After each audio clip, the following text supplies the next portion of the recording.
بسم اللہ الرحمن الرحیم۔ السلام علیکم ورحمۃ اللہ وبرکاتہ۔ حضرت فاطمہ ام الخیر اور سید ابو صالح رحمۃ اللہ علیہ کی شادی کا ایمان افروز واقعہ۔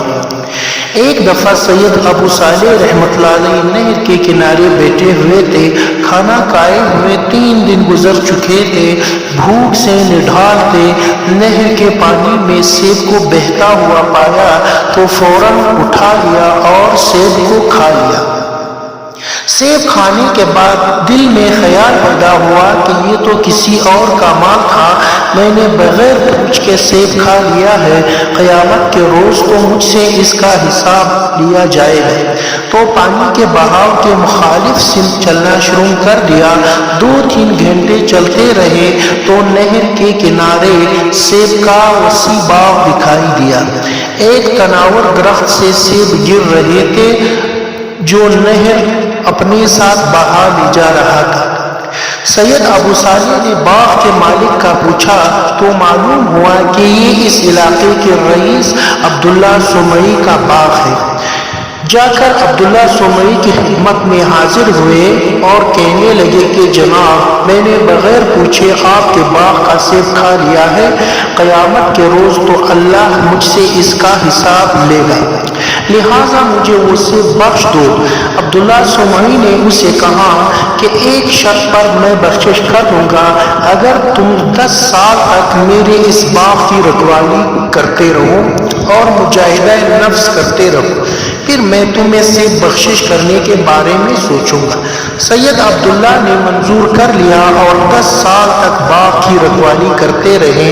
جب 10 سال پورے ہو گئے تو سید ابو صالح آ کر سید عبداللہ سومئی کی خدمت میں حاضر ہوئے اور کہنے لگے کہ عالی جان، میں نے 10 سال تک باغ کی رکھوالی کی، ابھی تو مجھے وہ سے بخش دو۔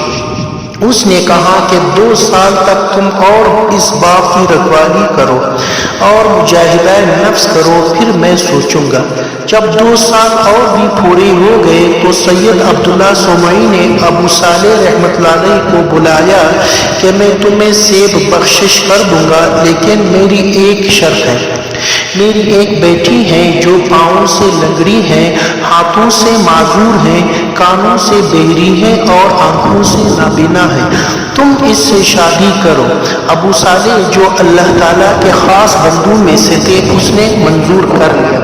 شادی کے دن جب سید ابو صالح نے اپنی شریک حیات کو دیکھا تو حیران رہ گیا کہ یہ تو کمال کی حسن ظاہری سے متصف ہے۔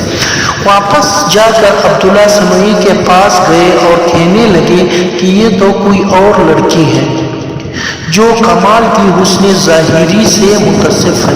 عبداللہ سومئی نے کہا کہ میں نے جو بتایا کہ پاؤں سے لنگڑی ہے، آج تک گھر سے نہیں نکلی، ہاتھوں سے آج تک کوئی گناہ کا کام نہیں کیا، کانوں سے جو بہری ہے، آج تک دین کے خلاف بات نہیں سنی، آنکھوں سے جو محروم ہے، اس کا مقصد ہے کہ آج تک کسی نامحرم پر نظر نہیں ڈالی ہے۔ یہی میری بیٹی اور میری لخت جگر ہے۔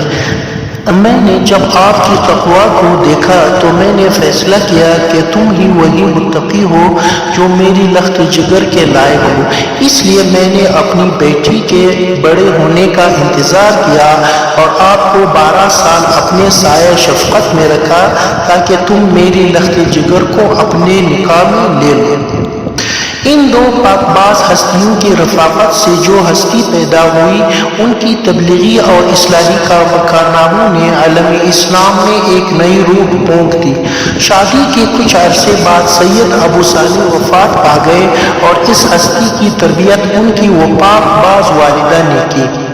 مزید علم حاصل کرنے کے لیے سید فاطمہ نے اپنے بیٹے کو بغداد بھیجنے کے لیے ایک قافلے کے ساتھ روانہ کیا۔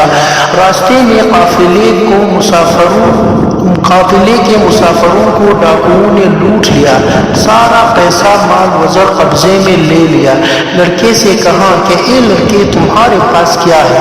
لڑکے نے کہا کہ میرے پاس 40 دینار ہے۔ تلاشی لینے پر کچھ برآمد نہیں ہوا تو ڈاکوؤں نے لڑکے کو اپنے سردار کے پاس لے گئے۔ سردار نے کہا، بیٹے تمہارے پاس کیا ہے؟ لڑکے نے بے خوف ہو کر جواب دیا میرے پاس 40 دینار ہے۔ میری والدہ نے مجھے نصیحت کی کبھی بھی جھوٹ مت بولو۔ بھلا میں 40 دیناروں کے لیے اپنی والدہ کی نصیحت کو کیسے فراموش کر سکتا ہوں؟ ڈاکوؤں کی سردار پر رقب طاری ہو گئی کہ تم نے 40 دیناروں کے لیے اپنی والدہ کا عہد فراموش نہیں کیا۔ ہم 40 سال تک اللہ کا عہد توڑ رہے ہیں۔ آج سے میں توبہ کرتا ہوں۔